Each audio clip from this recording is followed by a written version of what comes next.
बहुत ही भावनात्मक बात रखी है।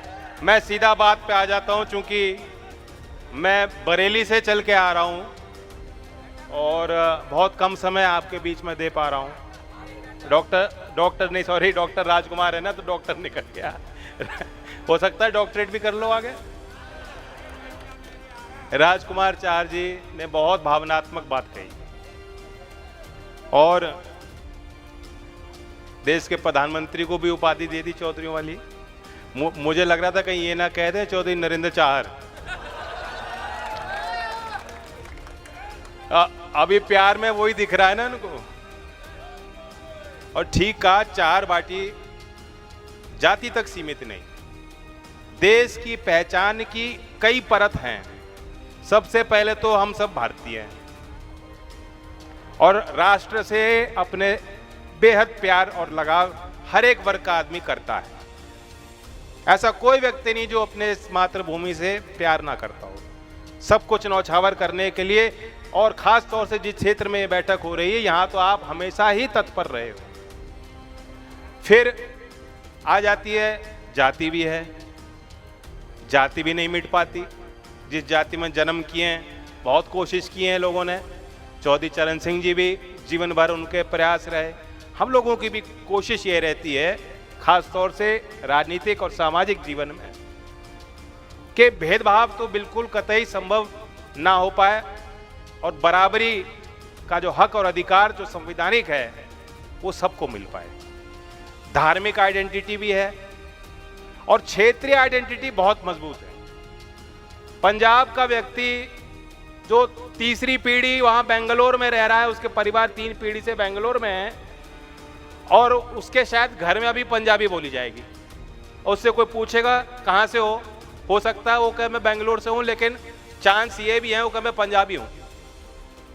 बल्कि यहाँ उत्तर प्रदेश में भी आप अमरोहा चले जाएंगे, गढ़ से गंगा पार करके वहाँ उस साइड में जाएंगे। हमारे वर्मा साहब बैठे हैं, एस के वर्मा जी, क्यों? वहाँ थोड़ी असी तुसी की भाषा पंजाबी का इन्फ्लुएंस है। मलूक जी, आपकी कम्युनिटी देश में कहीं हो, भाषा ऐसा लगता है एक ही बोलते हैं। तो ऐसी क्षेत्रीय पहचान भी अपने आप में मजबूत और प्रबल होती है। तो चार बाटी को जातीय पहचान नहीं, क्षेत्रीय पहचान के नज़र से देखा जाना चाहिए और वही है सभी जाति के लोग। और जब आते हो दिल्ली, मैं पूछता हूँ कहाँ से हो, क्या आगरा से नहीं कहते, हम चार बाटी से हैं, चार बाटी से। तो अपनी उस पहचान और इतिहास पे आपको गर्व करना चाहिए। चौधरी अजय सिंह जी यहीं से थे और मेरे परिवार के बड़े सदस्य रहे। बचपन से मैं उनका आना जाना घर में रहा। राजनीतिक तौर पे चौधरी अजीत सिंह जी बहुत विश्वास उन पे करते। उनके कहने पे ना जानो को टिकट दिया गया और राजनीतिक क्षेत्र में जो लोकदल के हमारे इस पार्टी में बड़ी बड़ी जिम्मेदारी जिनको मिली, उसमें चौधरी अजीत सिंह जी का भी बहुत बड़ा योगदान। तो ये उनका गांव, उनका क्षेत्र, मैं उनको श्रद्धांजलि देता हूं। और हमारे ब्रजेश नौजवान, इनके पिताजी प्रमुख साहब, उनकी भी आज पुण्यतिथि है। मैं उनको भी श्रद्धांजलि दे के ओंकार जी को मन से याद करता हूं। 6 तारीख को आप जानते हैं चौधरी अजीत सिंह जी को भी हम उनकी जो है वो तारीख है, अपने तरफ से श्रद्धांजलि सब लोग, देश के लोग देंगे। चौधरी साहब के मन में ये बहुत टीस थी कि चौधरी चरण सिंह जी को भारत रत्न नहीं दिया गया। जीते जी वो चाहते थे कि मेरे जीते जी ये काम हो जाए। हमें खुशी है, मैं जानता हूं जहां भी वो हैं स्वर्ग में, उनकी आत्मा भी बहुत प्रसन्न हुई जब भारत सरकार ने ऐतिहासिक फैसला लिया और धरती पुत्र को वो सम्मान दिया जिसके वो हकदार थे। जहां भी हम लोग पहुंचे हैं वो आपके प्यार के कारण है, आशीर्वाद के और सहयोग और विश्वास के कारण है। मेरे दिल में किसी के लिए कभी कोई कड़वाहट ना रही है, ना मैं उसे रखूंगा, क्योंकि जो अपने मन में दिल में कड़वाहट रखता है वो खुद छोटा हो जाता है, वो सिकुड़ जाता है। मैं जहां हूं मेरा एक दायित्व है, मुझे अपनी व्यक्तिगत हानि और लाभ को नहीं देखना। हम लोग विपक्ष में रहे हैं ना, हम लोगों ने बहुत कुछ सहा है। बीजेपी के कार्यकर्ताओं नेताओं को बुरा नहीं मानना चाहिए। जब तक हम लोग थे, आज जो विपक्ष की धरती है इनकी धरती नहीं है। ये जो तमाम खेती है जिसे काटना चाह रहे हैं, ये लोकदल की मेहनत है। 10 साल लाठी खाई, संघर्ष किए। ये तो आज भी विपक्ष की भूमिका में नहीं है। इन्हें तो लग रहा है कुछ पड़ोस के मिल जाए, हमें पड़ोस के मिल जाए, सजा सजाए थाली इनको मिल जाए, 56 भोग वो लूटना चाह रहे हैं। इन पे कुछ नहीं है।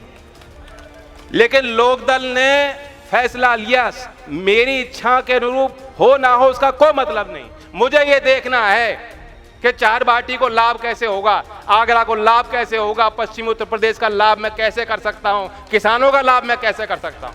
इसलिए हमने फैसला लिया और विश्वास के साथ लिया है कि और अच्छे काम होंगे। लेकिन जो राजकुमार जी कह रहे थे माफ तो नहीं कर दोगे, देखो माफी की बात नहीं,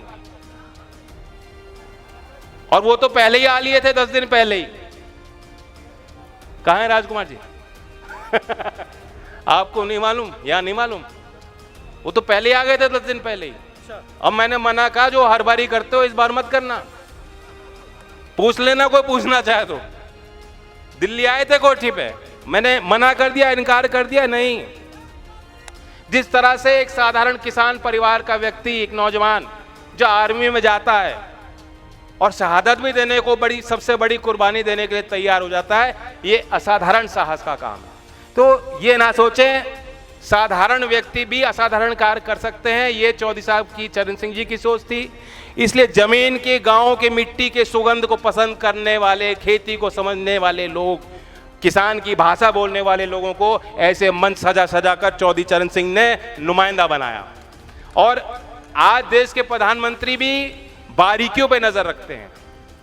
सितंबर 2000 पिछले साल उन्होंने प्रधानमंत्री विश्वकर्मा योजना की स्थापना की। मेरे संज्ञान में इससे पहले कुम्हार के लिए, लोहार के लिए, मूर्तिकार के लिए, नाव बनाने लोगों जो बनाते हैं, जो खिलौने बनाते हैं, उन लोगों के लिए कोई केंद्र स्तर की कोई योजना नहीं थी। 13,000 करोड़ का बजट है 5 साल में, 13,000 करोड़, यानी कोई भी काम छोटा काम नहीं है। गरीब से गरीब व्यक्ति का, उसके श्रम का सम्मान होना चाहिए, तब बराबरी मिलेगी। और दूसरी तरफ आपने देखा राहुल जी, ऑलमोस्ट पीएम साहब, वो कहते हैं ऐसी मीटिंग में, हमारे पत्रकार बंधु खड़े हैं ना, कहते हैं अच्छा पत्रकार भैया तुम्हारी जाति क्या है, तुम्हारी जाति क्या है?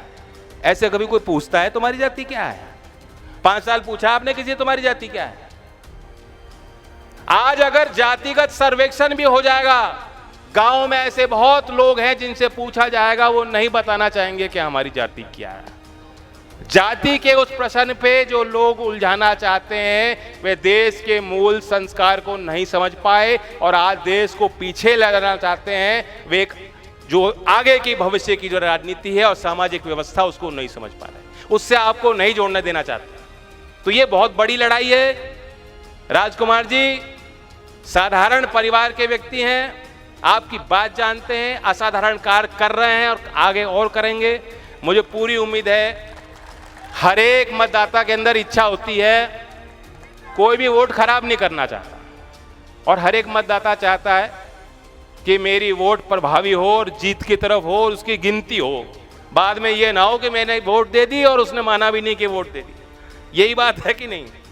अब आपकी वोट ये मान रहे हैं, खुले मन से उन्होंने कहा कि बिना लोकदल के मैं नहीं जीत पाऊंगा, और मुझे इन्होंने कहा है, और मैं जानता हूं क्योंकि लोकदल के मूल चरित्र को जानते हैं, लोकदल के जितने वर्कर हैं, मैं आपको इनकी तरफ से वादा कर रहा हूं कि जैसे जब ये लोकदल में थे, आप अधिकार के साथ इनसे कह सकते थे, सुनवाई हो सकती थी और काम करा सकते थे, उसी अधिकार के साथ ये जब सांसद दोबारा बन के आएंगे, उसी अधिकार के साथ आप इनसे काम करा लोगे और आपके मान सम्मान की लड़ाई और रखवाली करेंगे। दूसरी बात, बाबा साहब भीमराव अंबेडकर जी की कर्मस्थली है आगरा। यहां अंबेडकराइट मिशन को मानने वाले बहुत लोग हैं और कुछ जो लोग भ्रम फैला रहे हैं, मैं उसको कहना चाहता हूं, जातिगत आधार पे जो एक व्यवस्था देश की है, उस पे तो हम लोग लगातार प्रहार करते हैं और वो मूल धारणा थी बाबा साहब की। मैं एनडीए की तरफ से बोल रहा हूं, राजकुमार चाहर जी की तरफ से बोल रहा हूं, देश के संविधान में जो अनुसूचित जात और जनजात के लोग हैं, जो गरीब लोग हैं, जो पिछड़े वर्ग के लोग हैं, जो आपके लिए अधिकार सुनिश्चित हैं, कोई माई का लाल उसके साथ कोई छेड़छाड़ नहीं कर सकता। ये मैं खुले मन से आपको कह रहा हूं। और किसान के लिए भी बेहतर काम और होंगे। एक शुरुआत हुई है, बड़े उच्च स्तर पे प्रधानमंत्री और मुख्यमंत्री प्रदेश के उनके लेवल पे जो हमारी वार्ताएं हुई हैं, एक बात साफ उन्होंने की है, भारत रत्न देके हम रुकने वाले नहीं हैं। ये नहीं कि भाई एक सम्मान और पुरस्कार दे दिया हमारा काम खत्म, फाइल क्लोज, नहीं। यहाँ शुरुआत हुई है, यहाँ सिर्फ महज शुरुआत हुई है। और आगे चौधरी साहब के नाम से और उनके विजन को, उनके विचारों को आगे बढ़ाने के लिए और नीतिगत फैसले जिसका सीधा लाभ और प्रभाव आपको मिलेगा, यहाँ के किसानों को मिलेगा, ऐसे और फैसले हम लेने जा रहे हैं। आपके आशीर्वाद की जरूरत है। अब जब मुझे फेटा पहनाया, फेटा दिया आपने, मुझे लग रहा था कई किलोमीटर का फेटा इन्होंने चार वाटी की तरफ से पहनाया। 51 मीटर नहीं, मैं तो किलोमीटर ही मान रहा था। वो 101 मीटर का आपने साफा, आपने पगड़ी मुझे पहनाई है। तो उसी हिसाब से हमने तो 400 पार का नारा उसी हिसाब का दे रखा है। 400 पार तब होंगे जब राजकुमार चाहर दोबारा उस गद्दी पे विराजमान होंगे। करोगे कि नहीं करोगे? मुट्ठी बंद करके करोगे कि नहीं करोगे? धन्यवाद। जय हिंद, जय भारत।